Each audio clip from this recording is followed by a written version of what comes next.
Chapter 17. Return of the Queens. Circe could feel her mother's anger.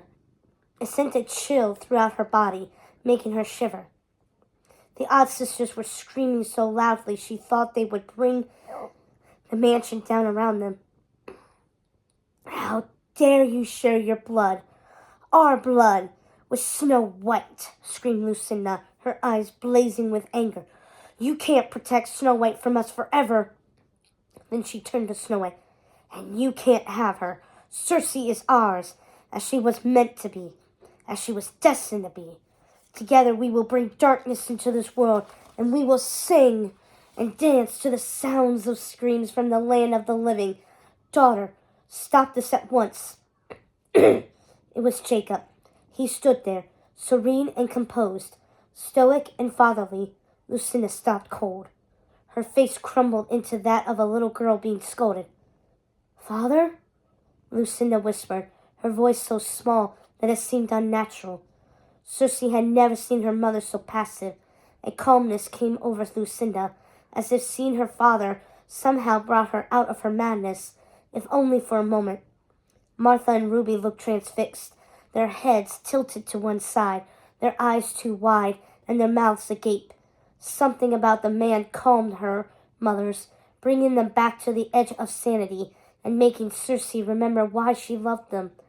"Calm yourself, my precious girl. All this rage and anger, you're too much like your mother and grandmother. You must learn to quiet your souls." Jacob cooed, trying to soothe his daughters. "Don't speak to me of my mother and grandmother. They cast us away, sending us off to live with the fairies and into the hands of the one of legends. You realize that is how she got her name, don't you? It wasn't coined because of her greatness," said Lucinda, her madness returning. "We didn't want to send you away. We had no choice, my girl. I promise you it was the last thing your mother and I wanted to do." Circe could see her mother slipping into and out of sanity. She saw the madness washing over their faces, overtaking them like a foul demon, and releasing them again when they heard Jacob's voice. It was the strangest thing she had ever beheld. Her mothers transforming like this before her eyes, returning to their former selves. She wanted Snow out of the room, away from her mothers. "Hazel, take Snow down to my mother's house." Hazel nodded, hearing Circe's thoughts. While the odd sisters were still being lulled by Jacob, she took Snow by the hand and led her out of the room. "Mothers, listen to Jacob, please," cried Circe. "He loves you. I know he does. Just listen to him," she said as Jacob slowly made his way to his broken daughters, approaching them tentatively, like they were wild beasts that could attack at any moment. "Lucinda, my girl, can I please hold your hand? I felt so ashamed after I shunned you and your sisters all those years ago, when you came to the Deadwoods, but I was afraid. I didn't know who you were that day," said Lucinda, her eyes welled with tears. "We didn't learn who you were until we read Mania's journals many years later. My daughters, please sit down with me. There's so much I have to tell you. Come, let us sit and talk somewhere we will be comfortable." Lucinda, Ruby, and Martha let Jacob lead them into the large dining room. Circe watched, stunned at how calm they were in his presence, how willing they were to do as he asked. "Come along, my little girls," he said as he helped them to their seats, pulling a chair out for each of them, treating them as cherished daughters with tender touches and a loving look in his eyes.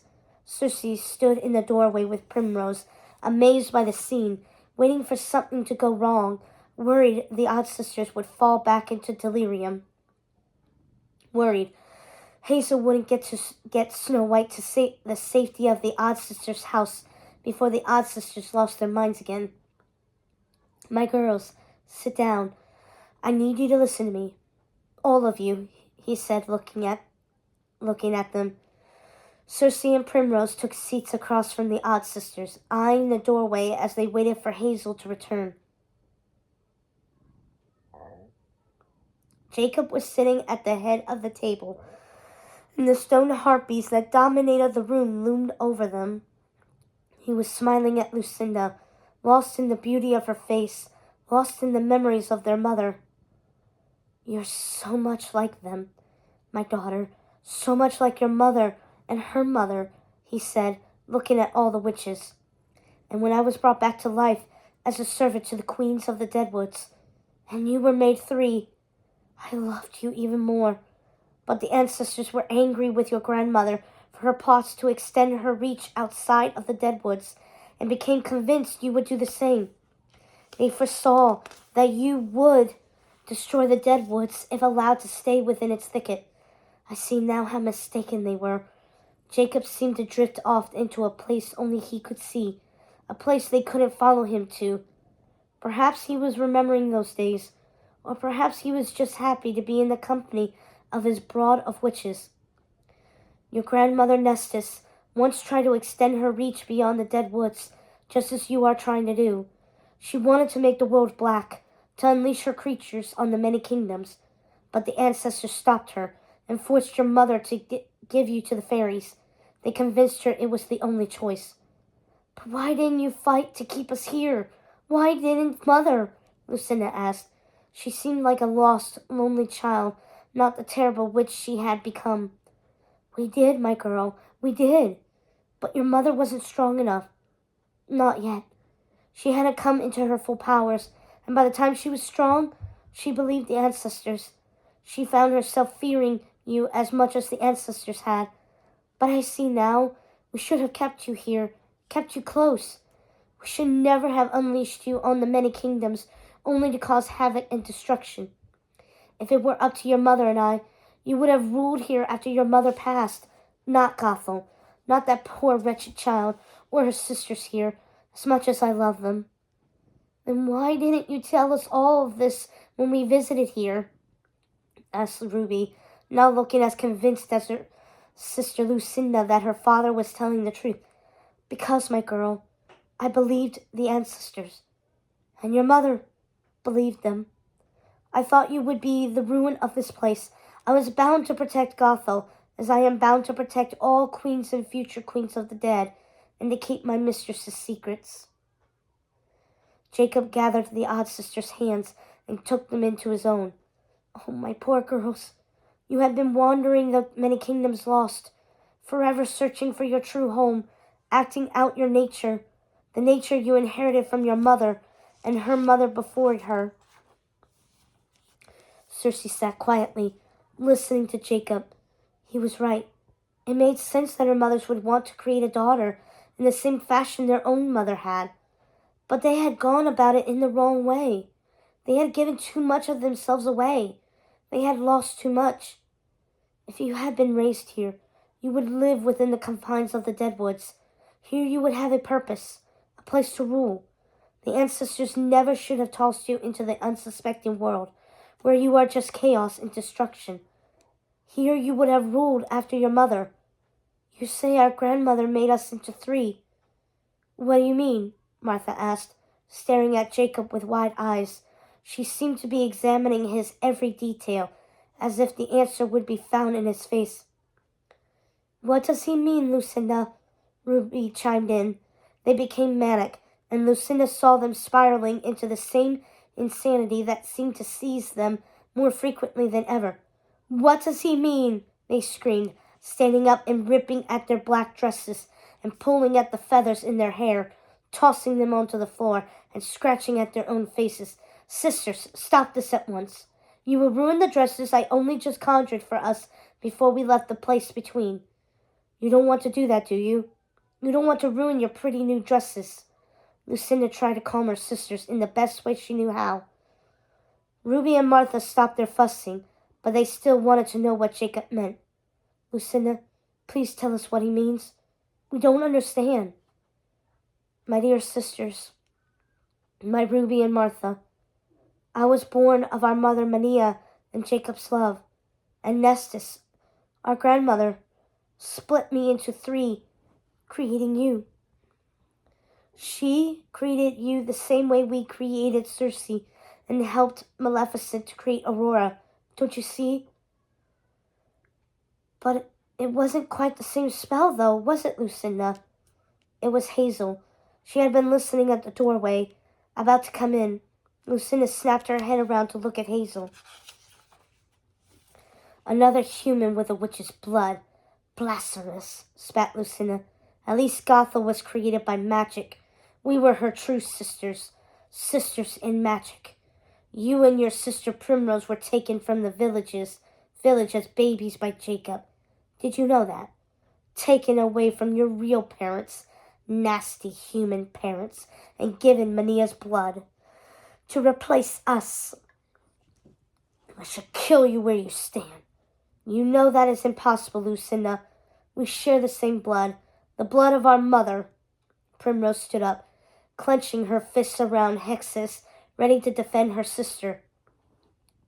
Stop this, girls. Stop it at once. Jacob's voice boomed, but the witches wouldn't hear him. Everything had fallen into delirium again. All the witches were wailing and screaming at each other. Did you know who you were when you came to us so many years ago? Is that why you took our sister Gothel from us and helped in destroying the Deadwoods? Asked Hazel, not hiding her contempt for Lucinda and her sisters. We took her because she was our true sister, not like you. She was created with magic in the old way, as it was done for generations by the queens of the Deadwoods. We wanted her for ourselves. We wanted our family back, hissed Lucinda, clutching her fists, digging them into her own flesh with anger. And then you abandoned her. You left her to go mad and wither to a husk while trying to bring us back, stringing her along for years, making her believe you would help her. We wanted to help her. We tried, but we had to find a way to bring Circe back. We had to save Maleficent. But if you had just used our mother's spells, the spells used for generations by our ancestors, and not tampered with them, none of this would have happened. Instead, you took our mother's spell and made it your own. You twisted it and turned it into something destructive, like everything you touched, Lucinda. We loved you when you came to the Deadwoods. You know we did. You could have told us who you were and stayed to live here with us. We could have been happy together.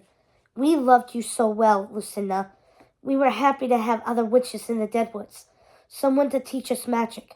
But you used Gothel, took our spells, and twisted them, making them rebound on you and your dragon fairy witch, and destroyed everything in the process. It wasn't our fault. It was a miscalculation. We are 3. Maleficent was just 1. That's why it rebounded on her. But don't you see the same thing has been happening to you, just much more slowly? You gave Circe everything that was good within you, and because you are 3, the degenerative effects simply took longer to destroy you. Don't you see, Lucinda? You're all going insane. My sister Gothel saw it. So did Maleficent and Ursula. They all said so in their missives. They saw it happening slowly over the years, and surely Circe sees it now. The only ones who don't see it are you. Don't speak to us of Ursula.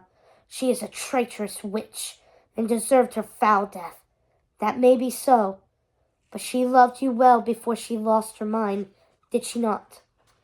Don't you see you have been sailing precariously close to the same depths of madness for many years?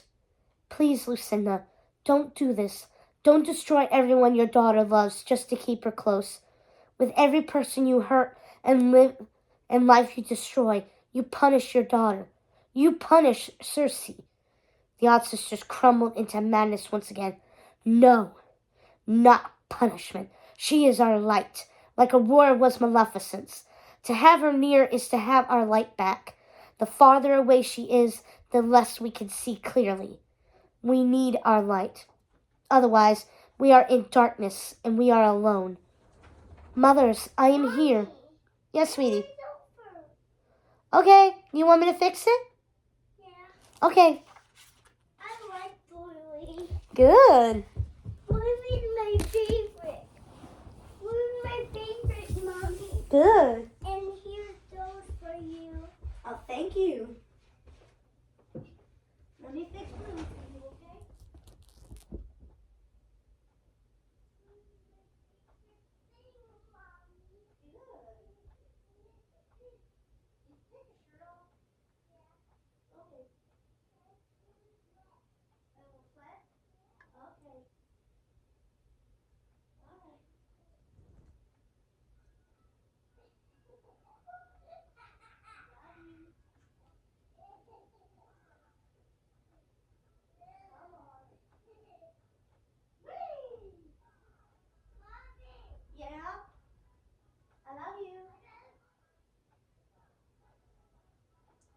potty then. Go potty. Go. You're asking to go to the potty all this time.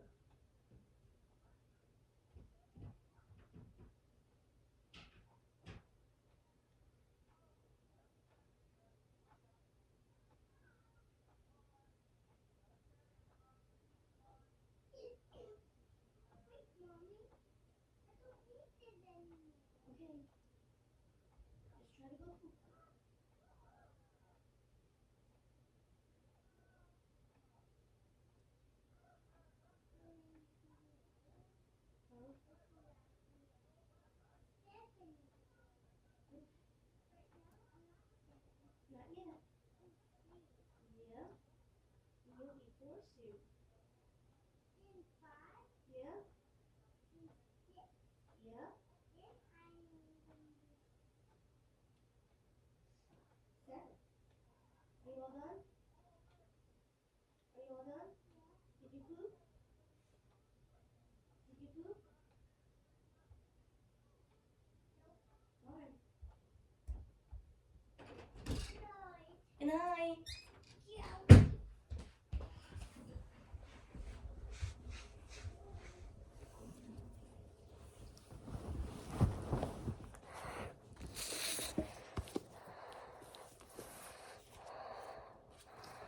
Mothers, I am here.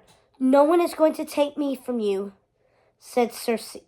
Take me away from you, said Circe, feeling she needed to say something to calm her mothers, but she couldn't face a life by their side, not as they were now, and she was more certain than ever about what she had to do.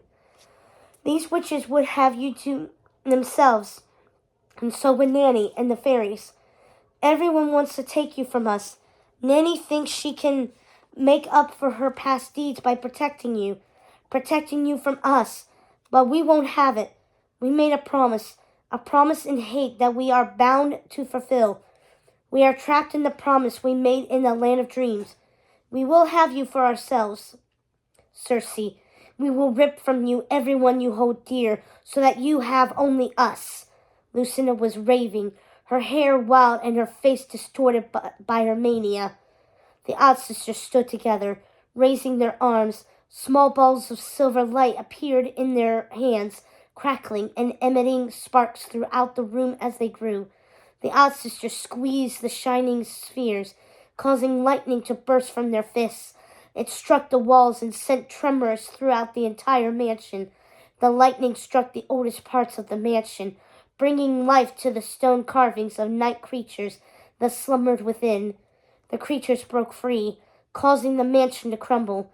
The harpies that dominated the dining room came to life and crashed through the large picture windows, shattering the glass and falling to the courtyard below. Circe, Primrose, and Hazel screamed as Lucinda commanded the creatures of the Deadwoods. Night creatures, do my bidding. This is your queen. Seek out my enemies in the fairylands and the many kingdoms, and destroy them all in my name. The mansion started to rumble and shake again. Everyone in the room could hear the sounds of stone cracking and crashing to the ground. Jacob, Primrose, Hazel, and Circe all ran to the windows and saw giant stone dragons circling the dead woods. They saw the Gorgon statue come to life and walk through the courtyard toward a giant crimson spiral of light right at the boundary of the Deadwoods. Stone ravens and crows were circling above the Gorgon as more stone harpies crashed through windows, joining the other winged creatures that were making their way out of the Deadwoods. Circe closed her eyes and sighed. She knew what she had to do. She'd known it since she started her journey, and only now would she have the courage to do it.